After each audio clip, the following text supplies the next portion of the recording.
Baik, teman-teman sekalian, kita lanjutkan masih berkaitan dengan psikologi komunikasi dan masih pada seri komunikasi intrapersonal, tetapi kita bergerak ke fase yang keempat, yaitu berpikir. Nah, proses keempat yang kemudian mempengaruhi penafsiran kita terhadap stimulus itu adalah berpikir. Di dalam berpikir sesungguhnya kita itu melibatkan semua proses yang kita sebut dari awal di dalam konteks psikologi intrapersonal, yaitu sensasi, kemudian persepsi, memori, dan kemudian adalah berpikir, gitu ya. Nah, dalam konteks ini tentu saja ketika proses sensori itu mengingat kita di dalam belajar, mempersepsi, dan bagaimana kerja memori, maka dapat menggunakan proses-proses kita dalam berpikir ini dapat menggunakan lambang maupun visual. Jadi di dalamnya terdapat proses penarikan kesimpulan dan pemecahan masalah. Maka dalam konteks itu mari kita lihat bahwa sesungguhnya berpikir itu adalah upaya untuk memahami realitas dalam rangka untuk mengambil keputusan. Kemudian yang kedua adalah memecahkan persoalan atau problem solving. Dan yang ketiga adalah menghasilkan sesuatu yang baru atau creativity. Jadi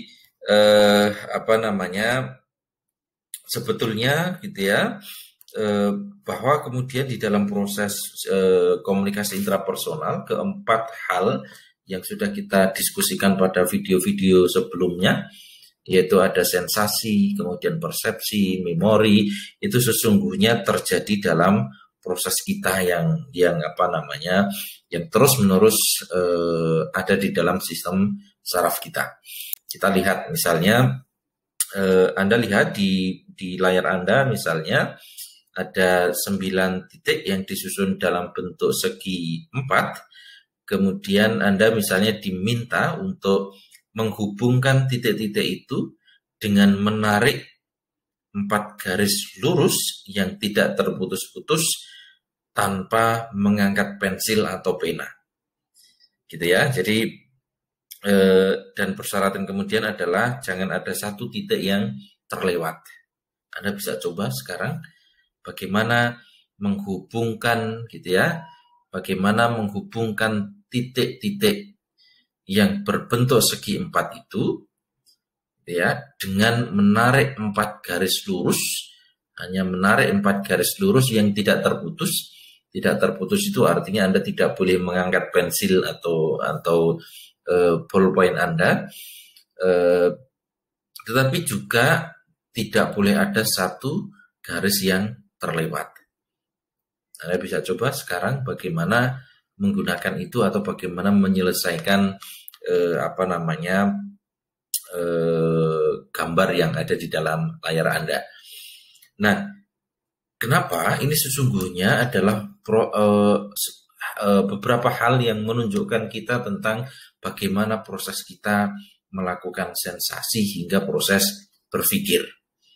Kita cek misalnya ketika Anda kemudian mula-mula itu ya menangkap tulisan dan gambar titik-titik, Anda menangkap tulisan yang ada di sini gitu ya, dan kemudian Anda juga melihat titik-titik ini, titik-titik merah ini, sesungguhnya Anda sedang melakukan proses sensasi gitu ya.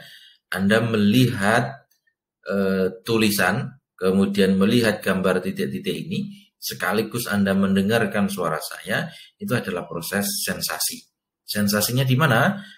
Anda mendengar itu adalah proses kerja telinga Anda atau indera pendengaran Anda, yang kemudian telinga Anda menangkap suara saya.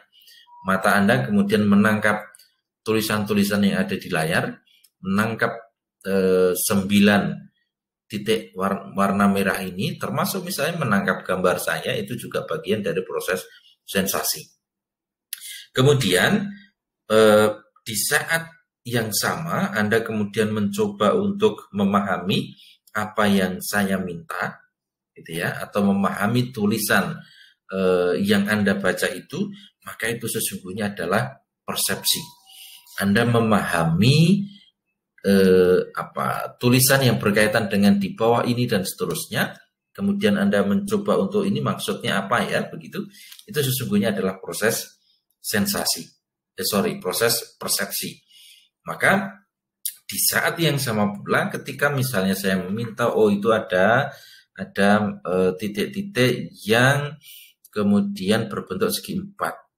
Sesungguhnya di dalam pikiran Anda, di dalam memori Anda, itu mengingat segi empat itu kayak apa sih? Proses memorinya itu kemudian bekerja.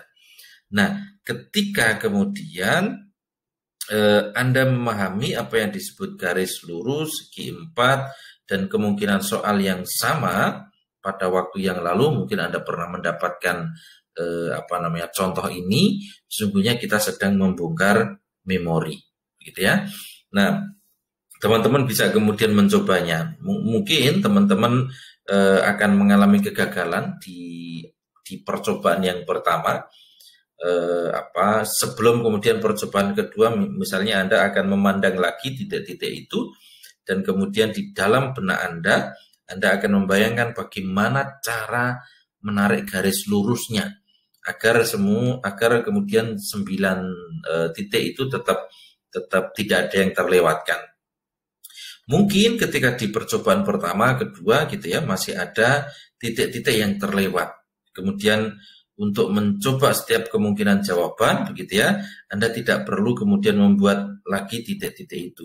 Sehingga teman-teman sebenarnya tinggal membayangkan gambaran ini. Dan ini tentu saja disebut sebagai image atau citra.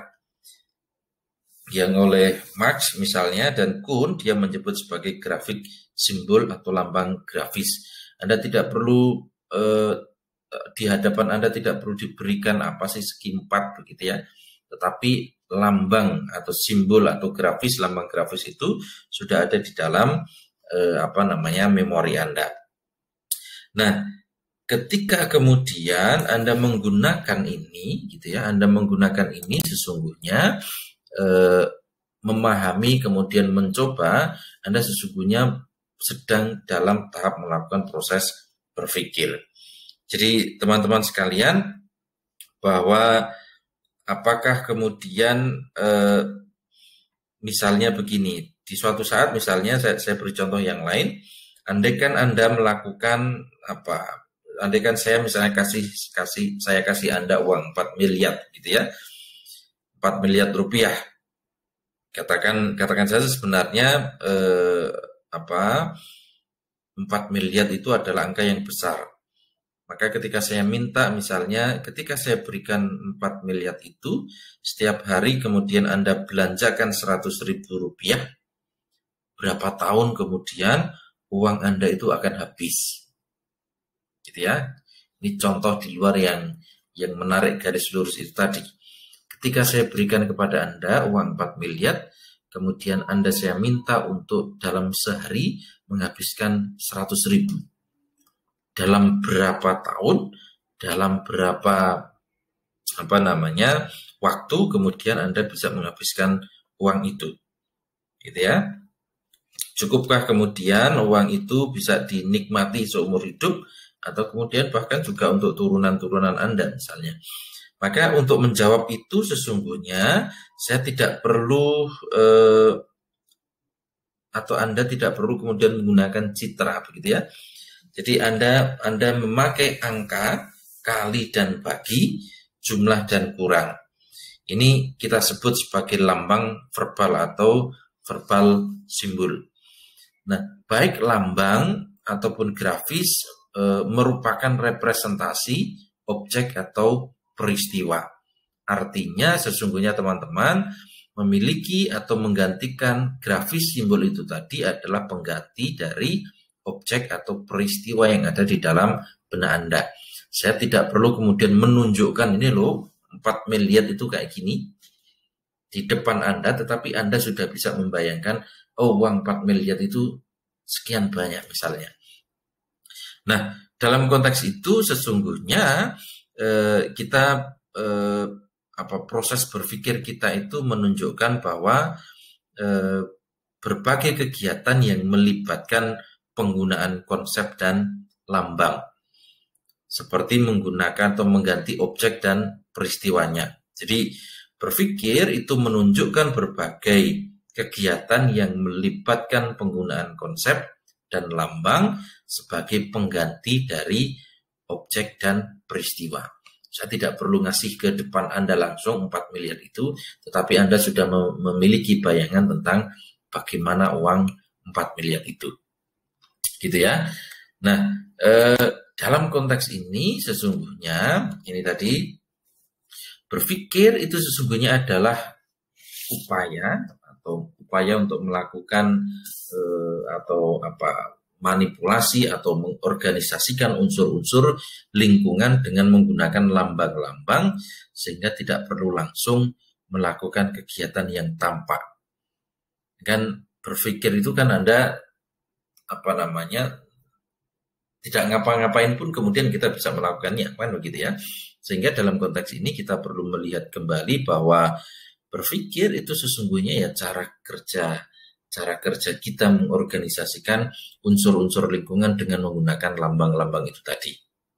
Oke, baik teman-teman, maka ini penandasan lagi bahwa sesungguhnya berpikir itu melibatkan penggunaan konsep dan lambang sebagai pengganti objek atau peristiwa. Kita tidak perlu menghadapi langsung apa sih yang disebut tawuran.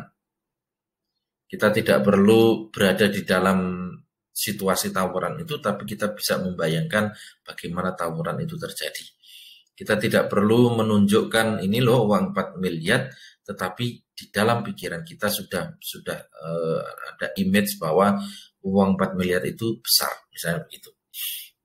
Nah, dalam konteks itu teman-teman sekalian, maka fungsi berpikir sekali lagi sesungguhnya adalah upaya untuk memahami realitas dalam rangka mengambil keputusan. Jadi memahami realitas untuk mengambil keputusan atau disebut sebagai decision making, kemudian juga memecahkan persoalan atau problem solving, dan yang ketiga adalah menghasilkan sesuatu yang baru atau creativity, inovasi dan seterusnya. Maka memahami realitas itu berarti menarik kesimpulan, kemudian meneliti berbagai proses gitu ya, kemungkinan penjelasan dari realitas eksternal maupun internal. Karena itu teman-teman sekali lagi berpikir secara sederhananya adalah proses penarikan kesimpulan. Berpikir itu kita melakukan proses penarikan kesimpulan. Dan tentu saja misalnya ketika Anda dihadapkan pada berbagai pilihan, Anda memilih A misalnya, Anda dihadapkan pada pilihan A, B, C, D, E, kemudian Anda memilih A, itu sesungguhnya adalah proses berpikir. Anda memilih itu adalah menarik satu kesimpulan. Nanti kita akan lihat bagaimana cara orang berpikir. Ada beberapa macam sesungguhnya yang menunjukkan tipe-tipe cara kita berpikir misalnya. Yang pertama adalah tipe autistik gitu ya. Tipe autistik ini adalah proses berpikir yang sangat pribadi, yang menggunakan simbol-simbol dengan makna yang sangat pribadi pula. Contoh misalnya yang melamun, kemudian menghayal, kemudian fantasi dan sebagainya, itu adalah contoh berpikir autistik. Jadi Anda ngelamun, membayangkan diri Anda di masa depan, bagaimana membayangkan diri Anda jika memiliki pasangan seperti ini dan seterusnya, itu adalah cara berpikir autistik.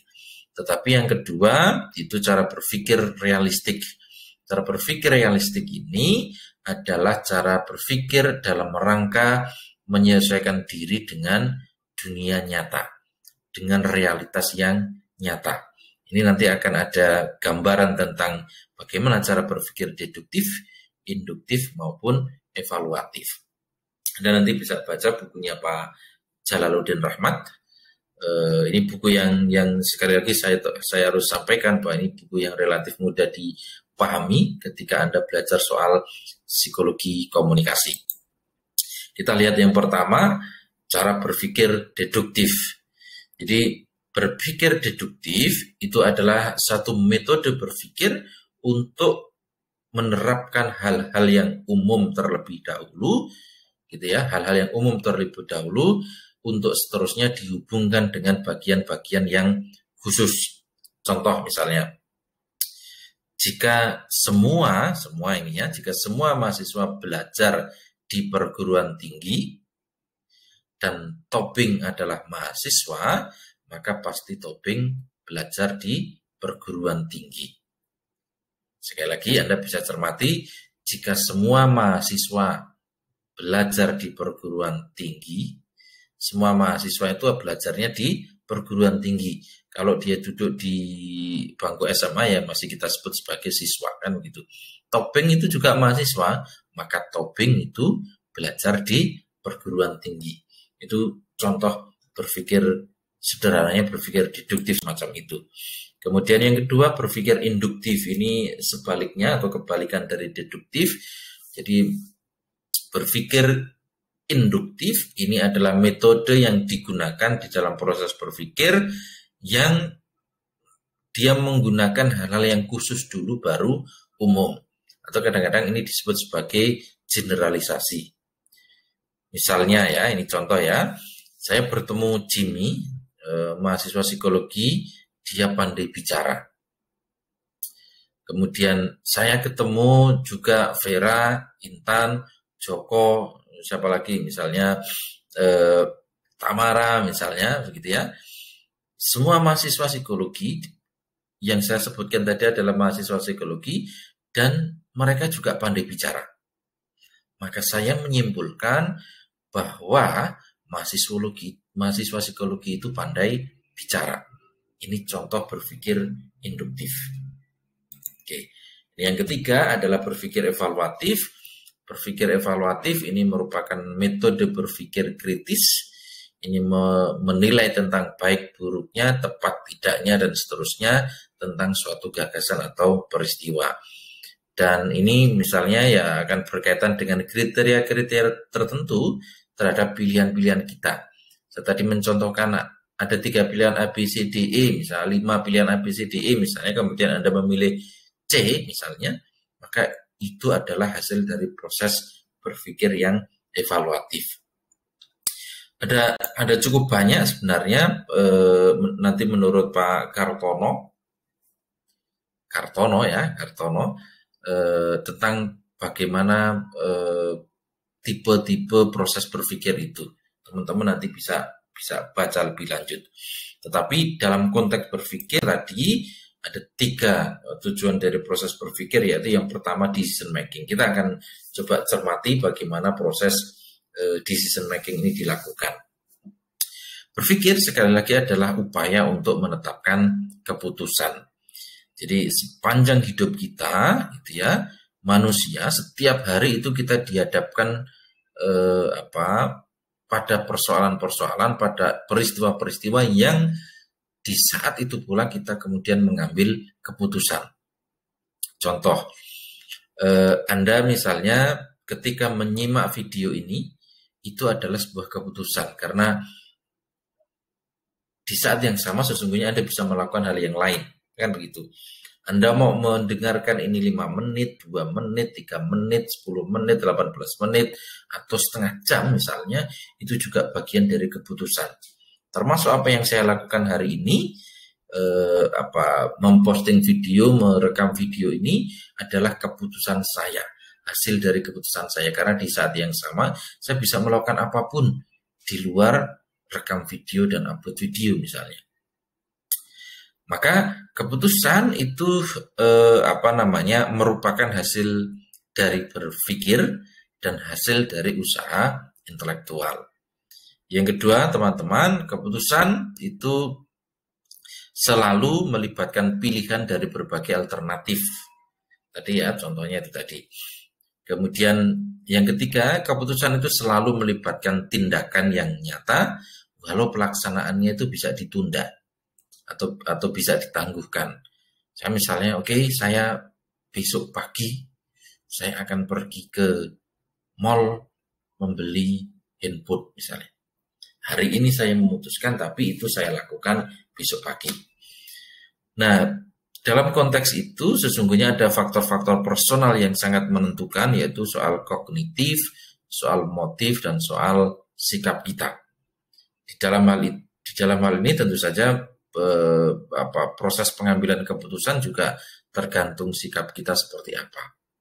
Oke, kita akan lanjutkan nanti berkaitan dengan apa yang disebut sebagai bahwa berpikir gitu ya, bahwa berpikir kemudian menjadi bagian penting di dalam proses hidup kita. Kita akan lanjut nanti berkaitan dengan problem solving itu seperti apa. Baik, problem solving yang kedua, bahwa fungsi dari berpikir yang kedua adalah untuk problem solving atau memecahkan masalah. Hidup kita ini teman-teman itu selalu dimulai dengan kebiasaan-kebiasaan gitu ya. Pagi-pagi Anda misalnya bangun tidur, mandi, sarapan, berangkat ke kantor atau sekolah itu, kemudian Anda mengeluarkan motor Anda, kemudian memasukkan kunci, memulai menstarter sepeda motor, jalan yang Anda lewati juga hampir tidak Anda sadari. Nah, semua berjalan seperti otomatis begitu saja karena kebiasaan. Maka masalah timbul ketika misalnya ada peristiwa yang tidak dapat Anda atasi dengan perilaku rutin Anda, misalnya motor Anda tiba-tiba mogok misalnya, kemudian jalanan macet, kemudian di jalan Anda berpikir ada sesuatu yang ketinggalan misalnya gitu ya. Di saat yang sama kemudian Anda akan kebingungan dihadapkan dengan hal semacam itu. Bisa jadi ragu, tidak tahu apa yang harus dilakukan begitu, sehingga dalam konteks itu kemudian Anda berhadapan atau bertabrakan antara dua situasi. Ini sudah sampai di jalan, harusnya bisa datang lebih cepat, mobil Anda mogok misalnya. Ini sudah di tengah jalan, ada yang kelupaan misalnya. Sehingga dalam proses itu kemudian kita dihadapkan pada persoalan, kita dihadapkan pada masalah-masalah tertentu. Sehingga teman-teman, bagaimana kemudian mengatasi masalah-masalah seperti ini? Perilaku apa yang sebenarnya terjadi dalam konteks kehidupan sehari-hari kita, dalam konteks realitas-realitas kita yang kecil itu tadi? Maka proses memecahkan masalah atau persoalan langsung itu berada pada 5 tahap. Tentu 5 tahapan ini tidak selalu begini, tetapi kelima bagian ini biasanya sering kita lakukan, meskipun kadang-kadang tidak kita perhatikan secara utuh. Yang pertama tentu saja adalah bahwa terjadi peristiwa ketika perilaku yang biasa itu dihambat oleh karena sebab-sebab tertentu. Tadi misalnya Anda mulai kebiasaan pagi dengan rutin, dengan kebiasaan Anda harian yang tidak perlu Anda pikirkan misalnya, tetapi kemudian Anda dihadapkan pada persoalan-persoalan itu tadi. Yang kedua, Anda akan mencoba kemudian menggali memori dan mengevaluasi cara yang efektif pada masa yang lalu. Misalnya tadi sudah sampai di tengah jalan, ada dokumen Anda yang ketinggalan. Kemudian Anda berpikir, tidak apa-apa, besok tak kumpulkan besok saja misalnya gitu. Itu menggali lagi memori karena misalnya besok masih bisa kok misalnya begitu. Yang ketiga, di tahap ini kemudian Anda akan mencoba seluruh kemungkinan pemecahan masalah yang Anda ingat atau yang dapat Anda pikirkan gitu ya. Jadi semua kemudian bisa Anda coba, dan ini disebut sebagai cara yang disebut sebagai trial and error. Baru yang keempat itu mulai menggunakan lambang-lambang atau menggunakan simbol-simbol verbal maupun grafis untuk mengatasi masalah. Misalnya ya lebih sering kemudian menggunakan analogi-analogi misalnya. Baru yang kelima prosesnya di dalam problem solving itu adalah ada yang disebut sebagai efek aha gitu ya. Gini caranya, aha gitu. Sehingga tiba-tiba terlintas begitu saja cara pemecahannya. Dan pengalaman aha ini atau aha insight ini atau insight solution ini kemudian memberi kita jalan baru, cara baru untuk memecahkan masalahnya. Ini beberapa eksperimen Anda nanti bisa cermati, eksperimen-eksperimen yang dilakukan oleh Wolfgang Kohler, ini psikolog Gestalt yang dia mencoba melihat bagaimana perilaku simpanse begitu ya. Simpanse diletakkan dalam sebuah ruangan, kemudian di atasnya digantung pisang gitu ya. Dia akan menggunakan alat apa untuk mengambil pisang itu? Ada tumpukan kursi atau tatakan di sana, atau kemudian dia menggunakan tongkatnya misalnya. Nah, ini yang terjadi berkaitan dengan problem solving. Cara berpikir kita itu salah satunya untuk memecahkan masalah.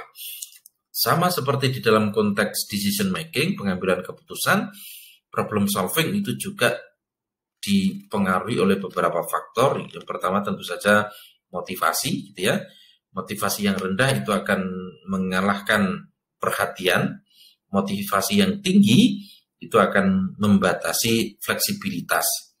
Misalnya anak yang terlalu bersemangat gitu ya untuk melihat hadiah ulang tahun sering tidak bisa membuka pita bungkusannya, kemudian langsung disobek begitu saja. Yang kedua itu faktor kepercayaan dan sikap yang salah. Ini juga berpengaruh terhadap model problem solving kita, bahwa asumsi yang salah itu kemudian bisa menyesatkan kita. Bahwa bila kita percaya misalnya dengan kebahagiaan dapat diperoleh dengan kekayaan material misalnya, kalau Anda percaya bahwa kebahagiaan itu bisa diperoleh dengan kekayaan material, maka kita akan mengalami kesulitan dalam memecahkan persoalan batin kita. Ada cukup banyak orang yang kaya tetapi batinnya misalnya ya tidak bahagia misalnya gitu ya. Yang ketiga ada faktor kebiasaan. Faktor kebiasaan ini akan berkaitan dengan bahwa kecenderungan untuk mempertahankan pola pikir tertentu itu ketika melihat masalah hanya dari satu sisi saja misalnya.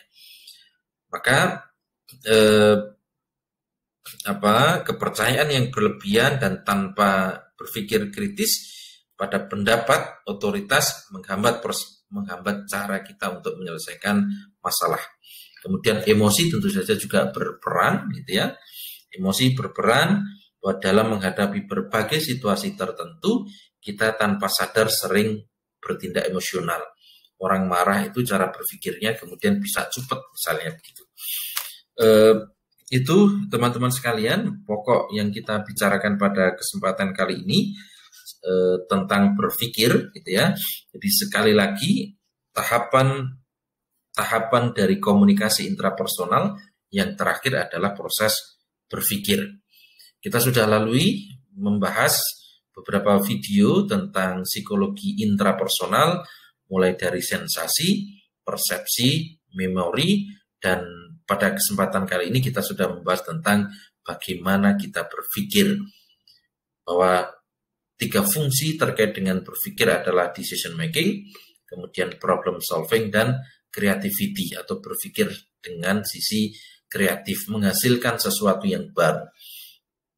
Terkait nanti dengan creativity kita mungkin akan adakan satu video lagi gitu ya, tentang gimana sih cara berpikir kreatif, kenapa orang harus kreatif, inovatif, dan seterusnya. Begitu teman-teman apa yang sudah kita jelaskan tentang psikologi intrapersonal, psikologi yang komunikasi intrapersonal yang ada di dalam diri kita. Jadi silahkan dipelajari kembali, dicermati kembali bagaimana proses kita berkomunikasi dengan diri kita sendiri dengan berbagai aspek-aspek sosialnya. Saya kira itu teman-teman sekalian pertemuan kita pada kesempatan ini. Kalau ada pertanyaan-pertanyaan silakan diajukan di kolom komentar. Terima kasih dan salam.